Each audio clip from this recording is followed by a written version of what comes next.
Okay. Well, hello everyone. Thank you for coming to Finance Academy. This is our first of many installments going into May. I do want to share the flyer real quick so we all know, not only what events are coming up, but what events to look out for if you wanted to attend those events. So, one sec while I get that shared for everyone. Awesome. So, this is these are the events that we're going to be having over the course of the next few months. We've got today Mr. Whitney from Whitney Land and Company for real estate. We've got credit building coming up, wealth management, stocks and how to invest wisely, financial planning, and lastly, careers in finance. And this is going to be, a fireside chat with the Street Smarts Executive Board. People who are in their careers in finance, and they're going to talk about not only what their day in and day out of the job is, but the nature of their work and how they got to that position. Those are a couple of announcements. And I did want to share, and I will share that flyer in the chat so that those of you right now in the meeting and those watching the recording could share that flyer with any pals who might be interested in the coming up events. And without further ado, I wanted to introduce Mr. Whitney of Whitney Land and Company. Thank you. Okay. Thanks, Brian. I'll give a brief background to myself. I just turned 75 years old today. So there you go, 3/4 century hanging around this place. So I've been in real estate for 50 years. I went into real estate when I was 24, right out of college, and I didn't know what I wanted to do first. And so that's going to help young people with an idea how to figure out what you want to do. But I finished up school, had a degree, and didn't know what I wanted to do. And I went to Portland and grabbed the Sunday Oregonian and circled every job ad I thought that would interest me. And the next week I had my coat and tie and went in and took probably 40 to 50 interviews. And then I went to Seattle, took the Seattle Sunday Times, circled every job that I thought would interested me. And out of that, probably another 40 or 50 interviews. So I had maybe 100 interviews in 2 weeks. One of them was a real estate company. I had several job offers to go into the banking industry and different things, but I really liked the idea of real estate and went that way and have never looked back. It's been great for me. It's fit me well. But there was one little real estate office, and I ended up not going to Seattle into real estate. My mother ran into somebody in Pendleton at a function the night before I was loaded to leave with my U-Haul truck. So got talked out of it. And of course, mothers always try to keep their kids closer to home. So I ended up staying in Pendleton and have done that. The real estate industry is pretty exciting, and and I went into it because it has high risk, because you don't have an income or a salary, but it has high reward. And if you're successful in selling and listing and maybe developing and the other expertise of real estate, which I'll go into in a little bit, if you're successful at that and have a good self-starting capability, you can be very successful. But you have to be able to understand there's no guaranteed monthly income. Now that can change too with some companies where you can get an apprenticeship, and we'll talk about that a little later as well. But it gives you a quality of life too, because you are your own boss. You're not on a salary. So if you don't want to go in that day, you don't have to. But if you aren't working, you may not be eating, and so you've got to pay attention to what you're doing, and you want to have a quality of life. But it doesn't have any income limitation to it, because you don't own the real estate that you're selling for people. They do. And so I've always said there's no such thing as a bad real estate market if you're a good real estate broker. And so there are many things to do to make sure you are, but to understand the symptoms of the market and to be successful. So it's effort and reward compensation, and time management is very significant. So selling has made me a living, but I also realized I would sell people property and then 3 years later see them sell that and make a significant profit, and I made a real estate fee. You know what? I need to be buying at the same time I'm selling. So real estate brokering has made me a living, but I made my money and got ahead by becoming a buyer and an investor in real estate. And one time I was in the stocks for a while, played with them, but I always got beat. You know what? I'm going to stick with what I know. And so I stuck with real estate and continue to invest in real estate and different kinds of properties over the last 50 years. So, and you can get beat sometimes if things get crazy. Like in 1979, you guys are all too young for that, but interest rates went to 20%. And today, they're around 3 to 4%. But rates at the market rates In 78 were like 8 to 9%, and people were borrowing money and building homes and buying homes. And then within a few months, the interest rate went to 20%, and all real estate just stopped. And I was highly exposed because I had built 20 condominiums, had them all pre-sold, and nobody could get any financing because the interest rates were too high. So you have to pay attention. That was a market condition that nobody could have projected, that interest rates would ever go to 20%. You just can't even imagine that. But it cut the guts out of a lot of people. So I fought through that, and you never give up. You just go back and attack. What happens then is there was a market correction. The price of real estate went down. So then I started buying everything that nobody wanted because they couldn't get rid of it. I could buy it on a contract and make terms and set up balloon payments for 3 years or 5 years. And then if the rates didn't change or come back down, and I'd extend the contract. And you had to be creative and make it work, but you could really have some good opportunities in those things. So real estate can lose its value, but it will gain its value, as does the stock market. It goes up and goes down, and it's all about timing and managing your risk. But I felt I could manage my risk better in real estate, the industry that I know and believe in, versus the stock market, where you're counting on a board of directors and other people to make that happen. So I stuck with real estate, and that's where I've been. But so there are several specialties in real estate that you can look at, and you can go into selling residential real estate. You can specialize in commercial real estate, land, subdividing, industrial real estate, appraisal, real estate for commercial property, residential, farms. You can get into the mortgage lending business. You can get into the title insurance business. Every real estate deal has to have a title policy. The insurance industry. And I when I first went into real estate, I went to work for a company that was a real estate and insurance company. And that is a great way to go, because every piece of property has to have insurance. So if you have an insurance going business with you in your real estate, I would encourage that type of opportunity to merge if you're going to go into real estate, and look down the road where you could merge in with an insurance guy and build company value that way by insurance premiums. And you don't have to recreate the deal. Once you build an insurance business and you provide good service to people, you will be successful with your business. So those are the things that you can pursue. But you can also get into construction, single family, commercial apartments, and those are different avenues you can pursue that are a part of the real estate industry. And if you do commercial and industrial, and you want to decide, you want to in a big market, or do you want to stay in a small market, or look at a small market? And I preferred living out here in Eastern Oregon, a town of about 15,000 people and a county of about 50,000. So you guys are in bigger population centers, and as such, the numbers are much larger in real estate. But you take the national companies of Norris, Beggs and Simpson, CB Richard Ellis, and a few others. Those are companies that will put a person into an apprenticeship, and you could get a good learning curve quickly by going into one of those companies. And then you want to work towards, I guess I call it, you want to fill your quiver with arrows of knowledge. And so you want to get some designations. If you go into real estate, you want to get your CCIM designation. You may want to get an RLI, which is a real land institute about agriculture and farms and timberland.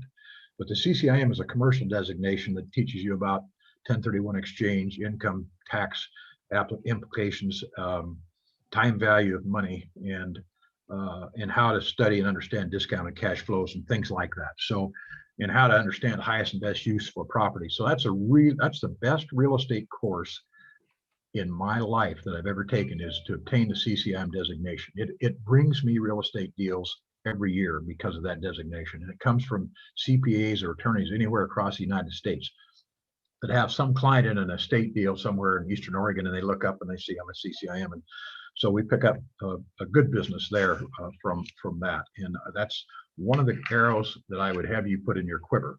But your affiliation with a national company, if you're going to be in a big market, that I would get affiliated with the main company. And the thing you want to know also, when you go to work for a large company, whether it's in real estate or anything else, you immediately get the reputation of that company.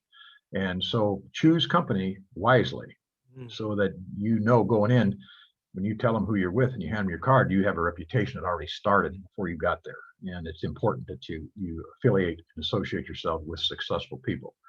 So that's important. And hey, Mr. Whitney, yes. I have a question. I know one of the things about Oregon is that they have great Pinot Noir. Yes. Did you get into selling vineyard land for that? Yes, we've sold vineyards and orchards. I said I had a company when I first started in real estate. It was a residential brokerage with mixed stuff. I then split off 20 years ago plus and started Whitney Land Company, which is an agricultural-based timberland, farmland, irrigated land, dry land, timberland, subdivision ground. But we sold land for vineyards, for hemp. Hemp deals coming into vogue of some sort. Is it So legal there yet? yes, it is. Yeah, yeah. And I have found hemp to be very helpful. I've got some arthritic joints, and that stuff's good. And it's I've had people that I've known that have make like butter out, sort of like butter, Uh-huh. that you just rub it in and it Yeah. really does help. Yeah, no, that's absolutely right. And then there's some pills you can take, and then there's some tinctures you get with a eye droplet, and you squeeze that and take about a half the deal of that, and take that before you go to bed. It helps you to rest a little better. Mm. Amazing. Yeah, it is good. It is good. I believe in it. And no, and that's not a paid announcement. I don't have anything going. I'm just telling you, I believe that stuff does work. It's not, it's what it is. So, um, the other thing in real estate, there is no such thing as a bad real estate market. And I know you guys have all heard, man, the market's in the tank, but the market is never in the tank if you're a good real estate broker. You have to understand the symptoms of the market. What's driving that seller to sell and that buyer to buy? And it's either a good market because he's making money, so he's selling because he's making a profit, or he's moving. But in a bad market, he can't sell. He's got to do something creative. Interest rates are high, or the employment's gone away, and you got to make something happen. You have to be able to understand the symptoms of the market, to how to diagnose that guy's cold, so you can help him get to a solution. And it may not be the solution he wants to hear, but it's the truth. And if you're on sharp on it, you see, for the most part, brokers don't own any of the real estate they're selling. That so you're not at risk with whatever you're doing, but your opportunity is there because they need that help to help you market their property, whatever kind of property it is. So Correct. if you pay attention, you will always make money in a bad real estate market. I bought the Caldwell Banker franchise in Medford in 2008, and the market there was in the tank. As you know, California was in tank, and everything went in the tank about that time. And and but I felt it was about to change, and I bought that company in 2008, and they had a 50-man company. Now they're down to 18 when they called me and asked me if I wanted it, because I had a Caldwell Banker franchise in Pendleton as well as my land company here. And my son was in real estate in Medford with a different company, and he knew that I had Caldwell Banker. So he said, Jim, I'm going to be bankrupt in the next 10 days. And he says, I'll give you the keys to the business. He says, it's losing money. And I says, I don't need more to do in my life, but let me call my son and see if he's ready. So I called my son and says, Clayson, are you ready to get in ownership and management? He says, why, what's up? Well, I got this call, and I said, and the thing's currently losing 20,000 a month. So the purchase price is, how long am I going to have to carry 20,000 a month to get it to break even? And that's going to be my purchase price, however length of time that is. So at that time, I happened to have a $250,000 rat hole. And I said, okay, I think I'm ready to roll the dice, because I think this market's going to change. So I did. I ended up burning through that whole 200,000 of it, but we're breaking even in a year. We'd gone from 18 agents up to 30. We'd recruited and changed them. And I had to go to them, and I had to get them to learn and know there's no such thing as a bad real estate market. It's bad. There's things going on that are bad, but you don't own it. You just got to understand the motivation, what drives people to do what they do. So I called the title company. So to have that lesson have meaning, I called the title company. I says, okay, in the year 2006, in the very best real estate market you had, how many deeds were recorded in Jackson County? And they said 2,250.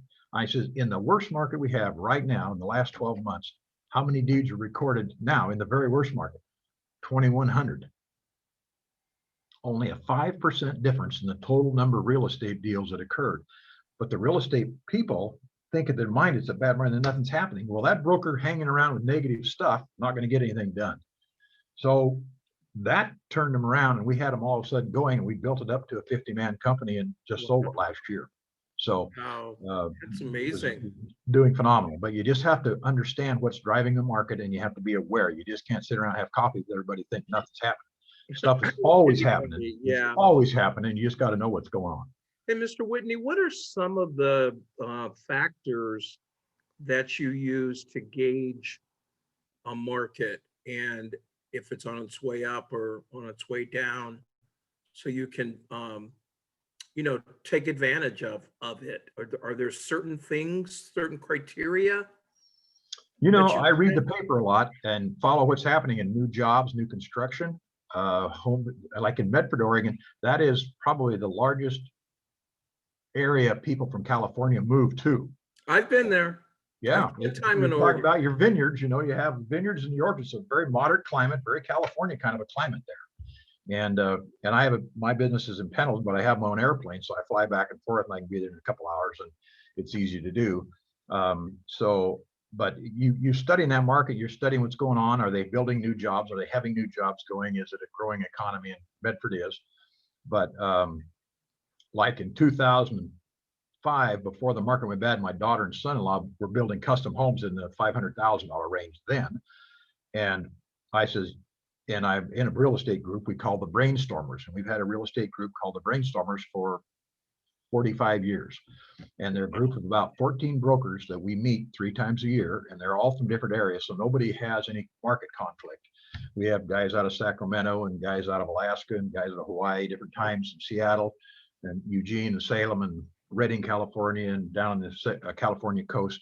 And so we would meet and review the market conditions that are going on in each marketplace. And that is a very valuable component if you're in real estate, so you understand what's going on around you. And I then in that meeting said the market has shut in California. I says the last time it did it in 2000 or 1980, basically, California market shut down. Then Oregon shut down within the next year after that. So it was shutting down now in California in 2005 and 6.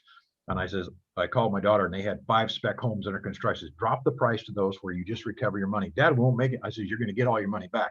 If you don't do it, I'm telling you today, that house will not sell within 100,000 of what you're asking for right now.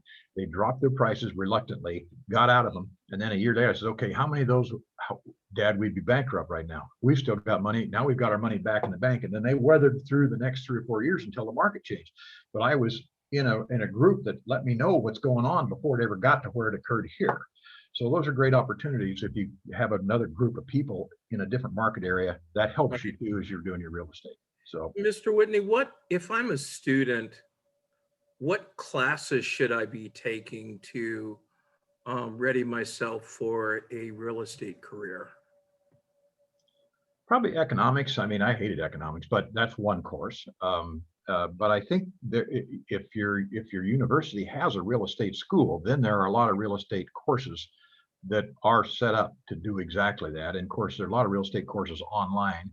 But again, the CCIM designation is a huge designation that gives you a full load of commercial industrial background and how to do leases and just a whole lot of things. I think that are very helpful.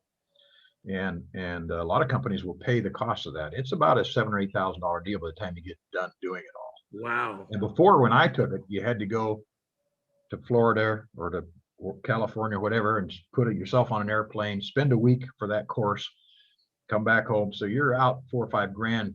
You're out a couple grand with your plane fare, motel, meals, and the course of it was around $1,000 too. So I probably had $20,000, $25,000 invested overall in that CCM designation, but I probably make that every year on that course because I have that designation. So those kind of designations. There's also an SRI, a certified real estate person, a residential certified real estate specialist. So you've got designations in each of these specialties in real estate. So you can, if you decide what you want to focus on and go those directions. So, Mr. Whitney, you hear a lot about some of these large developers and getting all these tax breaks. yes. I'm just kind of curious. What are some of the tax breaks that you can? I mean, the tax breaks are for the folks that own it, but you can use that as a selling point, I would Absolutely. assume. Yeah. Well, a lot of your tax breaks come from trying to encourage developers to come into, number one, a state, or then a city can do its own tax incentives, like not charging a hook-on fee for water and sewer that some cities, Medford, Oregon, charges like $12,000 just for your whole systems assessment charge, SDS, Wow. system development charge. But Pendleton, it's only $1,000. So different cities have different amounts. And and they just do it, and yet it's really not, it's a resource for making money for the city for that. There's no reason to charge that because the guy's already paying for putting in the sewer and water, and he's paying a management fee, a maintenance fee in his taxes, but it's a way for them to collect greater revenue is what it is basically. So, Well, but the incentives come where they won't charge some of those fees to get somebody to build some homes or put apartments up because they need housing for whatever the labor force is. And usually that's what's driving it, is they want jobs in that area and nobody's building. And so they've got to give them some tax incentives. The city owns land. They'll give them land to get them to build the apartments and get them subsidized interest rates and, different kind of programs there that are helpful. Well, where I live, Mr. Whitney, it's probably one of the last affordable areas in the San Francisco Bay Area. And they are building like crazy out here, building houses. And it just makes me wonder, who's paying for this? I mean, how did they do that? The way they're doing it right now is because of exceptionally low interest rates. The interest rates, to me, are as artificially low now as they got artificially high when they went to 20% in 1980. Mhm. And what will happen? There will be a market correction because today, and so the builders can build more profit and they can get more money out of it because the interest rate is so low. But when the interest rate goes up 2%, 3%, and you're borrowing $400,000 at 5%, it's at 3%. You're paying 2% more on 400,000. That's $8,000 a year. Well, that payment just went up $650 a month. Well, that's going to blow things out and people won't be able to afford that loan at that interest rate. And what will happen? The price of the homes are going to have to come down to get to the new interest rate that's higher. And so there will be a correction there at some point in time. And, but I understand San Francisco's had a lot of people downtown area that there may be some opportunities down there. So, well, it's different in San Francisco. Brahim goes to school in San Francisco, but he's not there now. But that is a crazy real estate market. But what's happened is a lot of those companies, especially the tech companies, their employees are working from home. So from what I understand, downtown San Francisco is kind of barren. You can see those guys will now discover those buildings are going to go vacant. Their people can go home and they can get the same job. Let's get out of the rent. We're paying $3 a square foot there on 250,000 square feet. It's going to save themselves $500,000 a month, on their rent. So the companies, people. What's going to happen to the buildings though? Well, they'll go vacant. They'll go drop rent. They'll be made into homeless housing for some of that stuff. And there'll be some opportunities there to sit still and let this drop back down because it'll have a correction, because people have been buying and investing in real estate in San Francisco because and happy with a 1% rate of return. Anywhere else in the country, maybe except New York, but you're looking at a 5 to 6% cap rate needed to make an investment pencil. San Francisco is way off the charts down low. And now if you got an empty building with 1%, there's going to be a huge price adjustment. And then the people this is my take on it. Then the people are home. They've been home now for about 3 or 4 years, 5 years, and man, I got to get out of the house. I got to get back to the office. I can't take it hanging around my wife or my husband or these kids. And then the office buildings will start filling up again, and that's when you want to buy. Just before you feel that happening, you start picking off buildings. And if you don't have the money as a new real estate guy, then you go find guys that have money and time that so that you take an equity interest in the purchase of some of those investments and begin to build your own net worth. That is amazing. You got to think. Ramiro, are you hearing that? I don't know. So, and then, to take it back out too, I mean, that's the big market stuff. But where do you want to live? As a person in your life, whether you're in whatever field you're in, where do I live? Do I want to be a big market, or do I want to be in a small town and I want to have that flexibility of not traffic jams in an hour to get to work every day and quality of life? And the most important decisions we're all going to make in our lives is, number one, what is our job going to be? Number two, where are we going to live? And who am I going to marry? And you're going to end up, most people, with a spouse. And so those are 3 things you got to take into account and look at your long range. Never be afraid to move the goalposts. If whatever you did start with doesn't quite fit, roll to another decision. It'll be better because you figured out what you don't want to do and where you don't want to live. Sometimes you move because your quality of life to raise your kids in a safe area is not there, and so you'll do something different. But you'll have a positive experience because you'll learn what you don't want to do at the same time. And so many people coming down to the end here, but the calf's trail, the calf keeps doing the same trail, and if you get the same trail, you always get the same result. And if you want to do better, you got to do different. If you keep doing the same thing you've always done, you'll always get the very same result. So I use it. If you want to do better, you got to do different, and think about what you're doing and what you need to revise to make sure you get a different result, one that you desire more than the one you're currently getting. So, Mr. Whitney, how do you keep track of all of your investments? It's hard. Do you have spreadsheets? Do you have I have a really good secretary and assistant. I don't know, I have that many properties, but over the years I've acquired and sold some in here, but I probably have 20 or 25 properties today, and about 8,000 acres of farmland and ag land, and I've developed wind towers on those, so green energy stuff. And so, wow, that's amazing. You have to think. I didn't want to just be a broker. I wanted to look at how I could do better, and so went that way. And you don't want to be afraid of change. If you're afraid of change because you don't know what's around the corner, you have trouble making an adjustment. An example of that, in the last couple of months, my granddaughter is on a D1 basketball scholarship at a university, and it's her second year. And here 2 months ago, she says, I can't play under this style of basketball anymore, even though it's a full ride, giving her full education. I still got to go. I can't be here. I just can't thrive under this system. And she dropped out. And then entered the portal for her to see if anybody wanted her. Well, a coach down in California saw that and recruited her before, and she was not a D1 school then, but she is now. It's a 35,000 university D1, and so all of a sudden she's got another full ride coming off of just willing to risk. You have to be willing to risk to get reward too, and it happened to be a really neat fit for her, and it's got a good program, and they've got a winning program. And so if she was willing to take the risk and quit something to go somewhere else, not knowing at all how she was going to pay for her college education when she stepped out of that deal. That takes a lot of courage to do that. It does. No. But you also have to have confidence in yourself too. That's true. To be able to absolutely true. So you gotta roll the dice in life. You got to get after it if you want to attack it. So, but you really want, and it's kind of a summary of, you have to make sure you find an occupation. I mean, I'm talking about real estate for the most part, but I try to give a little bit of an overview, but make sure you get into an occupation that makes you happy and that you enjoy going to work, because if you find that sweet spot, you will enjoy every day of your life, and it will feel like you didn't even have to go to work. So I think it's real important that you find what you really fits your passion.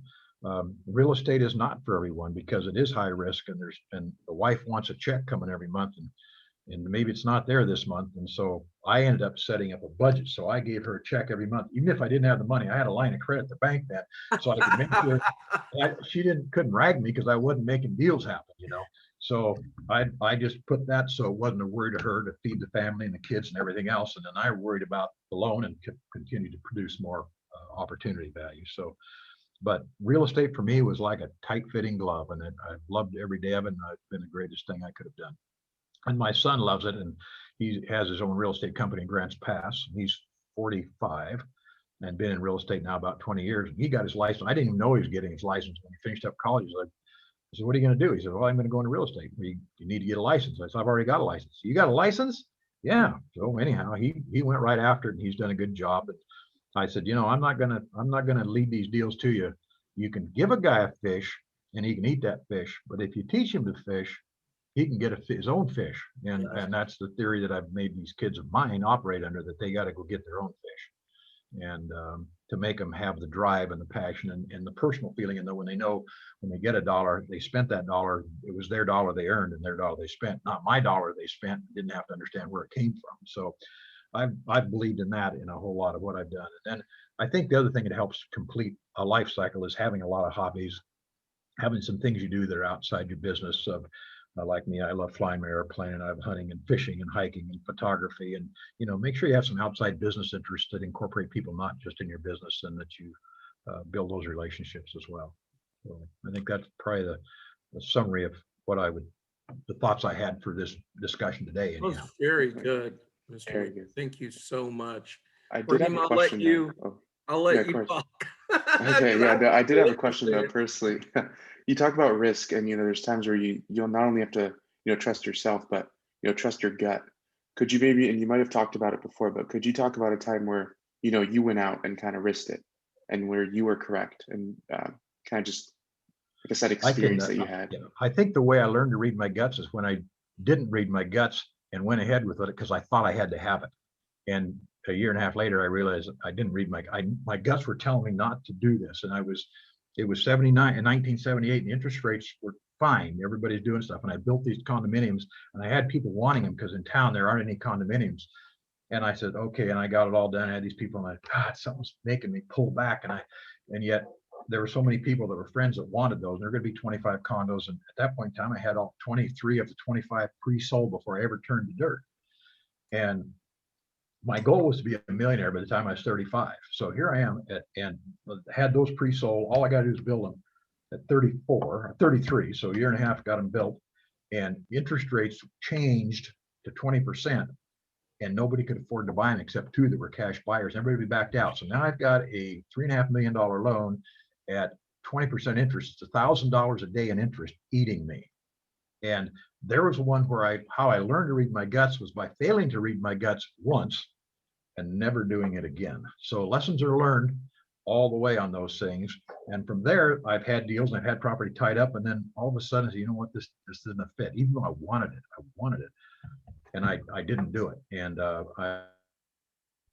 when I look back, I said, yep, good call. So you do have to learn to read your guts. And I mean, there's a real gut read on things as you're making some of those significant decisions. Because my goal was to be a millionaire at 35. At 34, I was there. At 35, I lost that million, and I was another million in the hole. Now I had to fight back getting that recovered in a down economy, which made it easy because I started auctioning property. I've optioned a 20-acre parcel for $60,000, single family residential next to a grade school. Total price was $60,000 for 20 acres. The guy needed out of it. I said, I'll pay your property taxes for 3 years and cash you out at the end of 3 years. Okay, I'll do it. Because he couldn't afford to pay the taxes. Well, during that 3 years, I split off 5 acres and sold it for $65,000. So I paid him off his 60, had 5,000 more in my pocket, and still had 15 acres to subdivide and develop. And how I paid off part of that million, then I subdivided that and made about 400 grand off of that. So that dropped that million down, and I kept making moves like that could get my wheels traction again. But it was tough. I had to fight through it. To owe $1 million and not go bankrupt is a pretty significant deal. Wow. And I went to those creditors and I said, listen, I have no way to pay you back today. And if I was a school teacher, I'd have to go bankrupt because you only make so much money. But I believe I'm in the industry, and I think if you'll give me an opportunity without making me pull the plug to go bankrupt, I'm telling you, I will pay you back all that money. And every one of them, there are 5 major creditors, and they all went with me. And it took me 10 years. I said, I can't pay interest, but I will get you back all your principal if you will stay with me. And every one of them stayed with me, and I was able to pay them all back. And it did more to build my reputation in this community that I didn't cut and dive when everybody knew I was up against the wall. So I fought through that, and it made me more money in the long run by doing that. It's hard to do that if you're in an occupation that has a structured income stream. But in real estate, there is no limit on the income you can make if you pay attention, and either a really good broker or you take some equity positions. If you find property you like and you want to buy it, but you don't have the money, then line up some dollar guys that don't have time to look for property. You find it and say, listen, I don't have anything in mind right now, but if you've got $1 million, I want to know that if I bring you a deal that you'd be willing to let me partner with you. You're the first money in, is first money out. And on everything that comes out above the $1 million, we buy the property for it. Here's my game plan. Lay out your flow chart of how you're going to develop it, or what it's going to be worth down the road, or what is the cash flow, or how you can increase the rents, and lay out your programs again. All of a sudden you begin to build these equity positions in multiple properties, and you sell those, get those. Now you're generating enough money to do it yourself because you've picked up some significant income stream. So that's kind of how I made my ball roll for me. There are a lot of different ways of doing it, but that's what I've had a lot of fun and success at. I did have a second question, and this is a little less along lines of risk, but more of like, you know, I guess thinking back to when you first started in real estate or before, at the age of like, 23, or for kids around this time in their life, about to enter into college, what is something that kids can do to not only get involved, um, to better position themselves for real estate positions? What is something kids can do in college as well to get themselves in a better position for, real estate companies or brokers? Well, if a gal could go to work part-time secretary in an office, you'll begin estate company is. It may be if you're in a town that's big enough, you could get an apprenticeship and working there on weekends, helping them do a lot of work's done in the back room, packaging properties, not single family, but commercial, industrial, big apartment complexes, office complexes. You've got to put a pretty good cash flow analysis on those things, and so you can learn to do those flow charts on those particular investments, and you begin to fill up your quiver with arrows of knowledge and are ready to hit the ground running. Residentially, I think that's a really good way for people to start, because you have a lot more opportunities to turn stuff faster, get used to talking to buyers better and asking them, how much money do you have for down payment? And that's a hard question for a lot of real estate people to ask. How much you have for down payment? How much money do you make? Well, you need to know that. If you're going to be the broker that helps them buy something, then you need to know what they can afford. And I've never had anybody have not tell me. I mean, but you got to go through that spot where you get comfortable asking those kind of questions. I think that trying to go to work for the industry, and you talked about one of the guys going to work this summer, perhaps in an apprenticeship. I think those are the best ways to get into an industry, whether it's real estate or anything else. If you can get behind somebody and work for them part-time, weekends, whatever, doing their packaging. We have a young guy here right now that I have, this 23-year-old graduate, and he's learning the business, and we're having him do the drone pilot, drone flying these ranch farms and stuff. Wow. and help packaging. So try to get him cooking. And I've got 4 guys I have working for me, all are in their 40s. One guy's 30, but they all have the degree in business and agriculture from Oregon State University. So they grew up farming and ranching. So it fits into our ranch brokerage model really well. Sharp guys. Well, where your nephew goes to school, they have a lot of real estate programs there. Yeah. At Cal Poly. Mm-hmm. And he's going to help me to meet some of the folks down there, because I think that real estate is a really good career. It is. And God, listening to you, I think I chose the wrong one. It's never too late. There are a lot of people that don't discover it. I didn't know you even sold houses. I mean, I didn't realize real estate was a career until I ran into that one interview. It was just crazy. I said, God, that's it, and I went that direction. But a lot of people, you're in a career, and don't be afraid to change, because you can look at it and study, talk to them about the compensation and how it can work, and understand the level of risk. If you have a family support, then you need to have in residential, need to have at least a 6-month war chest that you're not going to make any money for 6 months. If you're going in the ranch business, you better have 1.5 years to 2 years worth of money. But Really? in 3 years, you'll be kicking it. I've got a guy doing me 3.5 years, and he's making almost 200,000. So, but a lot of our residential brokers, 3 or 4 of them are making over 150, and in a small market. There are a lot of brokers that are making huge money in the big cities where real estate values are $1 million or more. Well, we've never had $1 million home out here. We do have our multi-million dollar, $5 to $20 million ranch sales that we do, and those are fun things to be involved in. And you're dealing with a higher level of money and people and opportunity, and that's kind of where we focused our energy. And we're probably the strongest farm and ranch real estate brokerage in the Pacific Northwest with our group. Wow, that's great. Yeah, I don't know what else I can tell you, but ask me some more questions. Oh, this has been great. I Yeah. thought I was questioning you too much, but every time you'd say something, my mind would go and I'd have some questions. Mm-hmm. Yeah, that concludes a lot of the questions I have. I did, given your experience and everything, I wanted to thank you for, not only taking the time out of your day to present this, but, a lot of the work that went in before, thinking and having to recall a lot of things of your experience. So I wanted to thank you for coming on today and, You bet. making this presentation, giving a lot of insights into students who will definitely benefit from your insights and kind of guide them more, whether they want to go into real estate or into other careers, kind of give them that guiding principle behind it. Sure, So I wanted sure. to thank you for coming today. You bet. And if there's anybody that wanted to call me, you're free to give them my number. Any of your students hear this and want to just ask some questions or want more, I'm more than willing to visit with these young people. I love to see young people get into the real estate business. There's a lot of opportunity there. Truly, 10% of the people in the real estate business do 90% of the business. I mean, there's a lot of room at the top. There's a very select few of people, 10% of the people do 90% of it. I mean, that's a fact. It's just how it is in this industry. There are no people there that are kind of there because they're a hairdresser, they're part-time and they're part-time. But I've made all my people be full-time commitment to the business, because you can't be a part-time broker, have a full-time buyer that wants to buy property and you're a part-time broker. So I said, you gotta be fully engaged in this business or it won't work for my company. So, and I've never had anybody leave me to go to a different company. We've had great loyalty. That's good. So, yeah, with that, I'm gonna go ahead and end the recording because we do have here.